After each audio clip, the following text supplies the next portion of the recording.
ஆண்டவனே துணையென்று வாழும் கடகராசி அன்பு சொந்தங்களுக்கு வணக்கங்க. என்னை அழ வைக்கவும் விழ வைக்கவும் 1000 பேர் இருந்தாலும் வாழ வைக்க நீயே இருக்கிறாய் ஈசனே. ஓம் நமச்சிவாய. ஈசபெருமானை வணங்கி இந்த பதிவை நம்ம தொடங்குவோம். கடகராசி பொதுவே கடகராசிக்காரனா யாருங்க? எல்லாருக்கும் தெரிஞ்சது தான். எல்லாரும் மேலேயும் பாசம் வைப்போம், அதனால நாசமாகவும் போயிருப்போம். நம்ம நீ வேற இந்த மாதிரி வார்த்தையெல்லாம் சொல்லாத. இதுவும் ஒரு சிலருக்கு பார்த்தீங்கன்னா பிடிக்காத வார்த்தைகள் தான். ஆனால் நம்ம வாழ்க்கையே அப்படிதானே இருக்கு. அதாவது பாசம் வைக்கிறதுனால மோசம் போனவங்க, மற்றவங்க மீது அன்பை காட்டுவதில் கடகராசி மாதிரி ஒரு ஆட்களை நீங்கள் பார்க்கவே முடியாது. சின்ன ஈயரும்பு கூட நல்லதை நினைக்கக்கூடியவங்க, ஈயரும்பு மீது கூட பாசம் வைக்கக்கூடியவங்க இவங்க தான். இவங்க எல்லார் மீதும் அன்பு காட்டுவாங்க. ஆனால் இவங்க மீது அன்பு காட்டுறதுக்கு ஒரு ஜீவன் கூட கிடையாது. எல்லாத்துக்கும் மேல கடகராசி கடந்த சில வருஷமாவே பல்வேறு துன்பங்களை பார்த்துட்டு வந்தாச்சு. எடுக்கக்கூடிய முயற்சிகள் எல்லாமே தடைகளை சந்தித்து வந்தவங்க. எடுத்த காரியங்கள் எல்லாமே தடைன்னு இப்படி தடைன்னு மட்டுமே பார்த்துட்டு இருந்த உங்களுக்கு அந்த நிலை மாறப்போகுது. குறிப்பா இந்த ஜூன் மாதத்துல முதல் 15 நாட்கள்ங்கிறது பெரிய வளர்ச்சியை நோக்கி செல்லக்கூடிய காலகட்டமா இருக்க போகுது. எந்த காரியத்தை நீங்க செய்தாலும் சரி வெற்றி உண்டு. ஆனா அந்த விஷயத்த நீங்க எச்சரிக்கையா செய்யணும். கடத்தை பொறுத்த வரைக்கும் தான் எல்லாரும் ஈஸியா கண்டுபிடிச்சிடுறாங்க இல்லையா? அடுத்து இந்த புள்ள இதுதான் பண்ண போகுது, அடுத்து இந்த பையன் இதுதான் பண்ண போறான் அப்படின்னு. ஏன்னா நமக்கு தான் ஒளிமறைவு தெரியுது இல்லையா? நம்ம என்ன செய்ய போறோங்கிறத அடுத்தவங்களுக்கு தெரிஞ்சுட்டாவே போதுங்க. அதோட ரிசல்ட்டை அவங்க முடிவு பண்ணிடுறாங்க. நம்மளும் அசால்ட்டா விட்டுறோம். சரி வீடு பார்த்துக்கலாம் அப்படிங்கிற மாதிரி. என்னதான் இத்தனை நாட்களாக தடைகள் இருந்தாலும் சரி, கடகராசிக்காரங்க ஜூன் மாதத்துல தடைகளை உடைக்க போறீங்க. பண மழை கொட்ட போகுது. குறிப்பா சுருக்கமா சொல்றேங்க, வருமானம் அதிகரிக்கும். அதே இடத்துல செலவு வரும், ஆனா சுப செலவுகள் வரும். வேலையிலும் சரி தொழிலையும் சரி முயற்சிக்கு உண்டான பலன் கிடைக்கும். பணியிடங்கள்ல மேல் அதிகாரம் கிட்ட அங்கீகாரமும் கிடைக்கும், பாராட்டும் கிடைக்கும். உடல் நலம் மேம்படும். இது எடுத்துக்காட்டா ஒரு சில விஷயங்களை சொல்லியிருக்கேன். இப்ப தெளிவா உங்க ராசியில எந்தெந்த கிரகங்கள் எங்கெங்க இருக்காங்க, இதை அடுத்து இந்த மாதத்துல எந்தெந்த கிரகங்கள் மாற்றமாகறாங்க, அதாவது ஒரு மனுஷனுக்கு எந்த அளவுக்கு உசுறு முக்கியமோ அந்த அளவுக்கு ஜோதிடத்துல நவகிரகங்கள் முக்கியம். இந்த நவகிரகங்களுடைய அமைப்பை வைத்துதான் நமக்கு நல்லதும் கெட்டதும் தீர்மானிக்கப்படுது.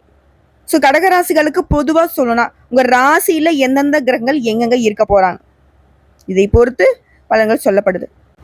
இப்போ தலைப்பு பார்த்திருப்பீங்க, உயிரே போனாலும் இதை மட்டும் செய்யாதீங்கன்னு போட்டிருக்கேன். அது மட்டும் இல்லாம மறுபிறவி நீ எடுக்கக்கூடிய நேரம்னு போட்டிருக்கேன். கடகராசிக்காரங்க ஜூன் மாதம் 7ஆம் தேதிக்கு பின்னாடி உங்க வாழ்க்கையில நிகழக்கூடிய அதிசயங்களும் என்னங்கிறத தெளிவா பார்க்கணும். இப்போ கடகராசி புனர்பூசம் நட்சத்திரம் 4ஆம் பாதம், பூசம் நட்சத்திரம், ஆயில்யம் நட்சத்திரம். உங்க ராசியில கிரக நிலைன்னு பார்த்தோம்னாக்கா ராசியில சந்திர பகவான் உங்களுடைய அதிபதி, அவர் கூடவே பூமிக்காரகனை சொல்லக்கூடிய செவ்வாய் பகவான் 2 பேரும் கூட்டணியில. அடுத்து தன வாக்கு குடும்பஸ்தானத்தை பொறுத்த வரைக்கும் பாம்பு கிரகம்னு சொல்லக்கூடிய கேது பகவான். அடுத்து அஷ்டமஸ்தானத்தை பொறுத்த வரைக்கும் சனீஸ்வர பகவான், அவர் கூடவே பாம்பு கிரகத்துல முதல்ல இருக்கக்கூடிய ராகு பகவான். ஸோ இவங்க 2 பேரும் கூட்டணியில. அடுத்த தொழில் ஸ்தானத்தை பொறுத்த வரைக்கும் சுக்கிர பகவான், லாபஸ்தானத்தை பொறுத்த வரைக்கும் சூரிய பகவான், அவர் கூடவே புதன் பகவானும் கூட்டணியில. அடுத்து அயன சயன போகஸ்தானத்தை பொறுத்த வரைக்கும் தேவர்களின் குருவான குரு பகவான். ஸோ 9 நவகிரகங்கள் இப்படி வளம் வரக்கூடிய இந்த நேரத்துல கிரக மாற்றம்ங்கிறது இந்த மாதத்தை பொறுத்தவரைக்கும் 5 முறை மாற்றம் ஆகுது. 2/6/2025 முதல்ல புதன் பகவான் லாபஸ்தானத்துல இருந்து அயன சயன போகஸ்தானத்துக்கு மாறாரு. 2வது 8/6/2025 அன்னைக்கு செவ்வாய் பகவான் ராசியில இருந்து தன வாக்கு குடும்பஸ்தானத்துக்கு மாறாரு. 3வது 14/6/2025 அன்னைக்கு சூரிய பகவான் லாபஸ்தானத்துல இருந்து அயன சயன போகஸ்தானத்துக்கு மாற போறார். 4வது 22/6/2025 அன்னைக்கு புதன் பகவான் அயன சயன போகஸ்தானத்துல இருந்து ராசிக்கு மாறுறாரு. கடைசியா மாதத்துடைய இறுதி நாட்கள்னு சொல்லக்கூடிய 29/6/2025 அன்னைக்கு சுக்கிர பகவான் தொழில்ஸ்தானத்துல இருந்து லாபஸ்தானத்துக்கு மாறாரு. இதை வச்சு கடகராசியை பொறுத்த வரைக்கும் எந்த ஒரு விஷயத்துமே அது எப்படி நடக்கும், அதனால நமக்கு சாதகமான பலன் கிடைக்குமா பாதகமான பலன் கிடைக்குமான்னு சொல்லிட்டு முன்கூட்டியே யூகித்து அதற்கு ஏற்ற மாதிரி நடந்து கொள்ளும் திறமை கொண்டவங்க கடகராசிக்காரங்க. அழகும் அறிவும் நிறைந்தவர்கள். ஆனா எங்க ஏமாறுறோம்? பாசம் வச்சு நேசம் வச்சு, அதாவது மோசம் போன முட்டாள் ராசியாக மாறக்கூடிய இடம்னாக்க அந்த பாசம். அது இல்லைன்னா கடகத்தை யாராலையுமே அசைக்கவே முடியாது. ஓகேங்களா? சரி, அது ஒரு பக்கம் இருக்கட்டும். யாரு தான் என்னதான் உங்களை ஏமாத்தினாலும் ஒரு நாளும் கடகத்துடைய கண்ணீருக்கு அவங்க பதில் சொல்லியே ஆகணும். சரிங்களா? அதற்கு மாற்றம் தரக்கூடிய வகையில இது நாள் வரைக்கும் நீ பட்ட கஷ்டம் போதும்பா, நல்லா இரு அப்படின்ற மாதிரி இந்த ஜூன் மாதம்ங்கிறது உங்க வாழ்க்கையில ஒரு நல்ல மாதமா இருக்க போகுது. ஏன் அதிர்ஷ்டகரமான மாதம்னே சொல்லலாம். ஸோ உங்களை பொறுத்த வரைக்கும் வீண் செலவு இந்த மாசத்துல இருக்காது. குடும்பத்துல இருக்கிறவங்களாம் உங்களுக்கு மதிப்பு கொடுப்பாங்க. எந்த வேலையும் நீங்க எடுத்தாலும் சரி, முடிக்கிறதுல இருந்த தடை தாமதங்கள் நீங்க போகுது. ஆனா ஒரு விஷயத்த மட்டும் உசிரே போனாலும் செய்யக்கூடாதுன்னு சொன்னலையா, வீண் விவகாரங்கள்ல தலையிடுவதையும் மற்றவங்களுக்காக வாதாடுவதையும் தவிர்க்கிறது நல்லது. இதை எழுதி வச்சுக்கோங்க, மனசுல நல்லா பதிய வச்சுக்கோங்க கடகராசிக்காரங்க. மற்றபடி வருமானம் கூடுது, மன திருப்தி உண்டாகுது. அதே போல தொழில வியாபாரத்துல இருக்கிறவங்களுக்கு புதிய ஆர்டர்கள் பெறுவதில் எந்த தாமதம் நீங்குது. குறிப்பா தொழில் செய்றீங்க இல்லையா, உங்களுக்கு என்னதான் வரவு இருந்தாலும் திடீர் முதலீடு செய்யறதுக்கான கொஞ்சம் செலவும் போகும். ஆனா தொழிலை பொறுத்திருக்கும் முதலீடுங்கிறது உங்களுக்கு செலவு கிடையாது. அடுத்த உத்தியோகத்துல இருக்கிறவங்க ரொம்ப கவனமா இருக்கிறது நல்லது. மேல் எடுத்துக்கிட்ட கனிவா நடந்துக்கோங்க. இதை தொடர்ந்து நண்பர்கள் மற்றும் உறவுக்காரங்க உங்களுக்கு உதவிகரமா இருப்பாங்க. அடுத்து குடும்பத்தை பொறுத்த வரைக்கும் அனுசரிச்சு நடந்துக்கோங்க. வாழ்க்கை துணையுடைய ஆரோக்கியத்துல கவனம் வச்சுக்கோங்க. பிள்ளைகளுக்காக கொஞ்சம் அலைய வேண்டி இருக்கும். மற்றபடி மகிழ்ச்சி உண்டாகுங்க. அடுத்த குறிப்பா பெண்களுக்கு ஒரு விஷயம் சொல்றேங்க. அடுத்தவங்களுக்கு ஒரு பிரச்சனை வருது இல்லையா, அது நான் சரி பண்றேன்னு சொல்லிட்டு முன்னாடி போய் நிப்பீங்க இல்லையா, அந்த முயற்சி கூட நீங்க செய்யக்கூடாது. ஏன்னா அது உங்களுக்கு ஆபத்தை கொண்டு வரலாம், தேவையற்ற செலவை கொண்டு வரலாம். எந்த ஒரு விஷயத்துமே செய்யறதுக்கு முன்னாடி பல முறைக்கு யோசிச்சுக்கோங்க. கவனமா இருக்கிறது ரொம்ப நல்லது. எதுவுமே செய்யலமா, நான் அமைதியா இருக்க போறேன் அப்படின்னாலே சரி, கவனமா அலர்ட்டா இருங்க. அதே போல கலைத்துறையில் இருக்கவங்களுக்கு முயற்சிகள் சாதகமான பலன் கொடுக்கும். பணவரத்து அதிகமாகும். தொழில் தொடர்பான காரியங்களை யோசிச்சு செய்யறது நல்லது. வீண் கவலைகள் ஏற்பட்டு நீங்கும். பணவரத்து திருப்தி கொடுக்கும். புத்தி சாதுரியத்தால எப்பேற்பட்ட சூழ்நிலையுமே சமாளித்து வெற்றியும் காண்பீங்க. அடுத்த அரசியல் துறையில் இருக்கவங்களுக்கு மேலிடம் நீங்க சொல்றதை கேட்டு நடக்குங்க. உடைய எண்ணங்கள் பலித்தமாகும். கோர்ட்டு கேஸ் வழக்கல்ல சாதகமான நிலை காணப்படும். நீங்க மற்றவங்களுக்கு உதவிகரம் நீட்டுவதில் தயங்கவே மாட்டீங்க. பேச்சு திறமை அதிகமாகும். அடுத்த கல்வியை பொறுத்திருக்கும் மாணவர்களுக்கு டீச்சர்ஸோட உதவியோட பாடங்கள்ல இருக்கக்கூடிய சந்தேகத்தை உடனே கேட்டு தெரிஞ்சு தெளிவா படிக்கிறது நல்லது. அடுத்த மனசுல உற்சாகம் பிறக்கும். இந்த மாணவர்களை பொறுத்த வரைக்குமே உயர்கல்வி படிக்கக்கூடிய மாணவர்களுக்கு நல்ல மாதமா இந்த மாதம் இருக்கும். நல்ல கல்வி நிறுவனங்களை சேரக்கூடிய வாய்ப்பு கிடைக்கும். ஏன் அப்படின்னா 4ஆம் இடத்துக்கு அதிபதியான சுக்கிர பகவான் 10ஆம் இடத்துல அமர்வதனால நிறைய பேருக்கு கேம்பஸ் இன்டர்வியூலே வேலை கிடைக்கும். குறிப்பா 10ஆம் வகுப்பு 11ஆம் வகுப்பு 12ஆம் வகுப்பு படிக்கிறவங்களுக்கு அபாரமான வளர்ச்சி இருக்கும். தெய்வத்துடைய அனுகூலம் பரிபூர்ணமா கிடைச்சிருக்கு. அடுத்து பெண்களை பொறுத்த வரைக்கும் கலைத்துறை சேர்ந்தவங்களுக்கு அமோகமான காலகட்டங்க. வேலைக்கு முயற்சிறீங்களா, நல்ல வேலை கிடைக்கும். உங்களுடைய மதிப்பும் மரியாதையும் குடும்பத்திலுமே உயரப்போகுது. அடுத்த அரசியல் தலைவர்கள் சூரிய பகவானை பொறுத்த வரைக்கும் முதல் 15 நாட்களுக்கு பாதக ஸ்தானத்துல இருக்கிறார். பின்னாடி விரயஸ்தானத்துக்கு போறார். அஷ்டம சனி உங்களுக்கு விலகுவதனால அரசியல் தலைவர்களுக்கு இருந்த பெரிய தடைகள் அனைத்துமே நீங்க போகுது. பொதுமக்களுக்கும் சரி, உங்களுக்கும் சரி, இடையே இருந்த இடைவெளிங்கிறது குறையுது. புரிதல் ஏற்படுதுங்க. எதிரிகளுடைய தொல்லைகள் மறையுது. விரயஸ்தானத்துக்கு சூரியன் செல்வதனால மனசுல ஒரு விதமான சலிப்பு ஏற்படுறதுக்கு வாய்ப்பு இருக்கு. அந்த சலிப்பை தாண்டி உழைச்சிட்டீங்க அப்படின்னா அரசியல்வாதிகளுக்கு வெற்றிகள் தேடி வரும். அடுத்து வெளிநாட்டு யோகம் 9ஆம் இடத்துக்கு அதிபதி குரு 12ஆம் இடத்துக்கு போய் அமர்வதனால வெளிநாடு செல்லக்கூடிய யோகம் இருக்கு. அடுத்த மாநிலத்துல வேலை செய்யறவங்களுக்கு நல்ல வேலை வாய்ப்பு கிடைக்கும். நிறைய செலவுகள் இருக்கும். இந்த மாதத்தை பொறுத்த வரைக்கும் சிக்கனமாக இருக்கிறது நல்ல பலன்களை கொடுக்கும். அடுத்த தொழில் ரீதியா நிறைய ஸ்டாக்குகளை வாங்கி வைப்பீங்க. என்னதான் அந்த மாதத்துல பெரிய அளவுக்கு லாபம் வரலனாலையும் எதிர்காலத்துக்கு தேவையான அனைத்து விஷயங்களுமே இந்த மாதத்துல செஞ்சு முடிச்சுப்பீங்க. பண விஷயத்துலயும் சரி, கொடுக்கல் வாங்கலையும் சரி, ரொம்ப கவனமா இருக்கணும். அடுத்த வாடிக்கையாளர்களை பொறுத்த வரைக்கும் உங்களை தேடி வரக்கூடிய காலகட்டம், நல்ல மாற்றம் இருக்கும். ஸோ இப்போ வரைக்கும் பார்த்தது கடகராசிகளுக்கு ஜூன் மாதத்தினுடைய பொது பலன்களை பார்த்திருக்கோம். இப்போ கடகராசியில கூட ஒரு நட்சத்திரத்துக்குமே எந்த மாதிரியான பலன்கள் ஜூன் மாதத்துல கிடைக்க போகுது.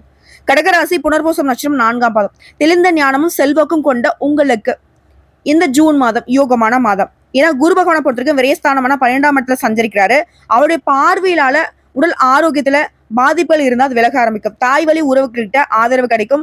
மாணவர்களுக்கு படிப்புல ஆர்வம் உண்டாகுது. எதிரிகளால் ஏற்பட்ட பாதிப்புகள் விலகுது. வியாபாரத்தில் ஏற்பட்ட தடைகள் விலகுது. உத்தியோகத்தில் ஏற்பட்ட பிரச்சனைகள் விலக ஆரம்பிக்கும். உடைய செல்வாக்கு வெளிப்படுத்த ஆரோக்கியமாக செயல்பட தொடங்குவீங்க. ஜூன் 2ஆம் தேதி வரைக்கும் புதன் பகவான் சாதகமாக சஞ்சரிக்கிறதுனால எதிர்பார்ப்புகள் பூர்த்தியாகுது. வரவு அதிகமாகுது. புதிய ஒப்பந்தங்கள் கிடைக்கும். கேட்ட இடத்துல கடன் கிடைக்கும். புதுசா இடம் வாங்குறது, வீடு வாங்கக்கூடிய முயற்சிகள் வெற்றியாகும். உத்தியோகத்துல இருக்கிறவங்களுக்கு எதிர்பார்த்த இடமாற்றம், பதவி கிடைக்கும். அரசியல்வாதிகளுக்கு முன்னேற்றம் உண்டாகுது. அஷ்டமஸ்தானத்துல சனி, ராகு இவருடைய சஞ்சரிப்புங்கிறது பாதிப்பு ஏற்படும் அப்படின்னு பயப்பட வேணாம். ஏன்னா குருடைய பார்வையினால தலைக்கு வருவதெல்லாம் தலைப்பாகையோட போயிடும். பெரிய அளவுல நீங்க பயந்திருந்த விஷயம் காணாமல் போகும். எந்த விதமான நெருக்கடியுமே உங்களுக்கு ஏற்படாமல் போகும். குடும்பத்துல நிம்மதியான நிலை இருக்கும். கணவன் மனைவிக்கிடையே ஒற்றுமை அதிகமாகும். உங்களை பொறுத்த வரைக்கும் நீங்க செய்ய வேண்டிய பரிகார வழிபாடு, அனுதினமும் சுந்தர மகாலிங்கத்தை வழிபாடு செய்ய சுபிக்ஷம் உண்டாகும். அடுத்த பூசம் நட்சத்திரம், எந்த இடத்துல இருந்தாலும் சரி அந்த இடத்துல முதன்மையா இருக்கணும். இதுதான் உங்களுடைய குணம். உங்களுக்கு இந்த ஜூன் மாதம் நன்மை தரக்கூடிய மாதம். அஷ்டம ஸ்தானத்துல சனி பகவானும் ராகுவும் சஞ்சாரம் பண்றது உங்களுக்கு ஒரு விதமான பயம் இருக்கும். அஷ்டம சனின்ற பயம் இருக்கும், ராகு என்ன செய்வாரோ அப்படின்ற பயமும் உண்டாகி இருக்கும். ஆனா அஷ்டம சனியும் ராகவியுமே குரு பகவான் பார்க்கறதுனால இந்த காலகட்டத்துல எந்த விதமான பாதிப்புமே உங்களுக்கு ஏற்படாமல் போகும். இது வரைக்கும் இருக்கக்கூடிய நெருக்கடி கூட விலக போகுது. பட்ட அவமானங்கள் எல்லாமே நீங்க போகுது. தடைப்பட்ட வேலைகளை கூட இப்ப செஞ்சு முடிச்சுப்பீங்க. உடல் அளவிலும் சரி, மனதளவிலும் சரி. பாதிப்பு பயம் நீங்குது. எதிரிகளால ஏற்படுத்த தொல்லைகள் விலகுது. செல்வாக்கு வெளிப்படுது. உங்களுக்கு நெருக்கடி கொடுத்தவங்க பலவீனம் ஆவாங்க. வியாபாரத்தில் எதிர்பார்த்த லாபம் உண்டாகுது. தொழில முன்னேற்றத்தை அடைய போறீங்க. புதுசா வாகனம் வாங்குறது, வீடு வாங்குறது, இது போன்ற முயற்சிகள் வெற்றியை கொடுக்கும். கடன் அடைப்படும். அதற்கேற்ற வகையில வருமானம் இருக்கும். தன குடும்ப வாக்குஸ்தானத்துல கேது பகவான் சஞ்சாரம் குடும்பத்துல ஒரு குழப்பம் இருந்துகிட்டே இருக்கும். உடைய வார்த்தைகளால தேவையற்ற பிரச்சனைகள் ஏற்படுறதுக்கு வாய்ப்பு இருக்கு. பண விவகாரங்கள்ல சங்கடங்களை சந்திக்கிறதுக்கு வாய்ப்பு இருக்கு.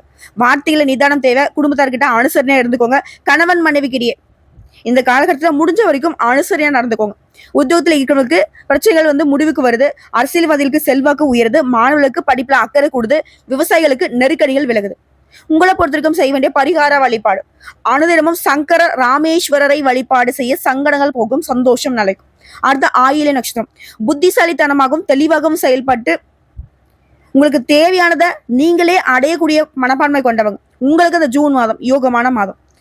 உங்களுடைய தன குடும்ப வாக்கியாதிபதி லாபஸ்தானத்துல சஞ்சரிக்கிறதுனால வரவு அதிகரிக்குது. தொழில் வியாபாரத்துல ஏற்படுத்த நெருக்கடிகள் விலகுது. நஷ்டத்துல இயங்கிய தொழில கூட இப்போ லாபத்தை எதிர்பார்க்க முடியும். வருமானம் பல வழிகள்ல வர ஆரம்பிக்கும். அரசு வழி முயற்சிகள்ல லாபம் உண்டாகுது. வெளிநாடு செல்வதற்காக நீங்க மேற்கொள்ள முயற்சிகள் எல்லாம் வெற்றி பெறும். அந்நியர்களால ஆதாயம் அதிகமாகும். குறிப்பா பொன் பொருள் சேருங்க. சுக்கிர பகவான் சாதகமா சஞ்சரிக்கிறாரு. ஒரு சில புதுசா வண்டி வாகனம் வாங்குவீங்க. இது எடுத்து ஜூன் 2ஆம் தேதி வரைக்கும் புதனும் சாதகமா சஞ்சரிக்கிறதுனால புத்திசாலித்தனமா செயல்பட்டு நினைச்சதை சாதித்துக் கொள்ள போறீங்க. எதிர்பார்த்த பணம் கைகோரும். வியாபாரத்துல முன்னேற்றம் உண்டாகுது. கலைஞர்களுக்கு புதிய ஒப்பந்தங்கள் கிடைக்கும். வியாபாரத்துல உங்களுக்கு இருக்கக்கூடிய நெருக்கடிகள் விலகுது. அடுத்த மாணவர்களை பொறுத்த வரைக்கும் படிப்புல முன்னேற்றம் உண்டாகுது. பெண்களுடைய நீண்ட நாள் கனவுகள் இப்ப நனவாகுது. பழைய கடன்களை அடைக்கிறதுக்கும் சேமிப்பு உயர்வதற்குமே வாய்ப்பு அமையுது. உங்களை பொறுத்த வரைக்கும் அனுதினமும் நீங்க செய்ய வேண்டிய பரிகாரம் மற்றும் வழிபாடு, கண்ணுடைய நாயகியை வழிபாடு செய்ய நினைச்சது எல்லாமே நடக்கும். சோ இப்போ வரைக்கும் பார்த்த விஷயங்கள் என்னங்க? கடகராசிகளுக்கு இந்த ஜூன் மாதம்ங்கிறது எப்படிப்பட்ட மாதமா இருக்க போகுது? இந்த மாதத்துல எந்த மாதிரியான வாய்ப்புகள் உங்களுக்கு கிடைக்க போகுது? அதை நீங்க எப்படி பயன்படுத்தணும்? எந்த விஷயங்கள முற்றிலும் செய்யாம ஒதுங்கி நிக்கிறோம்? எல்லாத்தையும் தெளிவா பார்த்திருக்கோம். இதோட நீங்க செய்ய வேண்டிய முக்கியமான பரிகாரம், பொதுவா கடகராசியில கூட ஒரு நட்சத்திரத்துக்குமே இது பொருத்தமாகுங்க. ஸ்ரீரங்கம் கோயிலுக்கு குடும்பத்தோட போயிட்டு பெருமாளையும் தாயாரையும் வழிபட்டு வருவதனால நல்ல பலன்களை அள்ளி கொடுப்பாங்க. அதே போல 11 பேருக்கு தயிர் சாதத்தை அன்னதானம் செய்வதனால பெரிய நிலைகளுக்கு உங்களை அழைத்து செல்லக்கூடிய யோகம் உண்டாகும். இதோட 2வது பரிகார வழிபாடு, திங்கட்கிழமைகள் தோறும் ஆதி பராசக்தியை வழிபாடு செய்வதனால காரிய தடைகள் நீங்கும், மன அமைதி கிடைக்கும். உங்களை பொறுத்திருக்கும் அதிர்ஷ்டம் தரக்கூடிய கிழமைகள் திங்கள் மற்றும் வெள்ளி. அடுத்த சந்திராஷ்டமம் இருக்கக்கூடிய தினங்கள் ஜூன் மாதம் 17 மற்றும் 18. இந்த 2 நாட்கள் எங்கும் கவனம், எதிலும் கவனம். பெருசா எந்த ஒரு விஷயத்திலுமே கமிட்மெண்ட் வச்சுக்காதீங்க. தொலைதூர பயணங்கள் போகாதீங்க. வண்டி வாகனத்தை பயன்படுத்துறப்ப கவனமா இருக்கணும். பேச்சுக்களை நிதானம் இருக்கணும். புதுசா எந்த ஒரு விஷயத்தையுமே தொடங்குறேன்னு பண்ணிடாதீங்க. ஓகேங்களா? குறிப்பா தொழில உத்தியோகத்துல கவனமா இருக்கணும். குடும்ப விவகாரங்கள்ல மற்றவங்களுடைய தலையீடு எல்லாம் பார்த்துக்கோங்க. இந்த சந்திராஷ்டம நாட்கள்ல கவனம். இதுவே அதிர்ஷ்டம் தரக்கூடிய தினங்கள் ஜூன் மாதம் 27, 28, 29. இந்த நாட்களை உங்களுடைய சுபகாரியங்களோட தொடக்கத்துக்கு பயன்படுத்துங்க. நல்லதே நடக்கும். ஸோ திரும்ப சொல்றேங்க, கடகராசிகளுக்கு உங்க கண்ணீருக்கு பதில் சொல்றதுக்கு யாராலையுமே முடியாதுங்க. ஆனா உங்க கஷ்டங்களுக்கு சிறிதளவு மாற்று மருந்தா இந்த ஜூன் மாதம் அமைஞ்சிருக்கு. வாய்ப்பை பயன்படுத்துங்க. வாழ்க்கையை மேம்படுத்துங்க. வாழ்த்துக்கள்.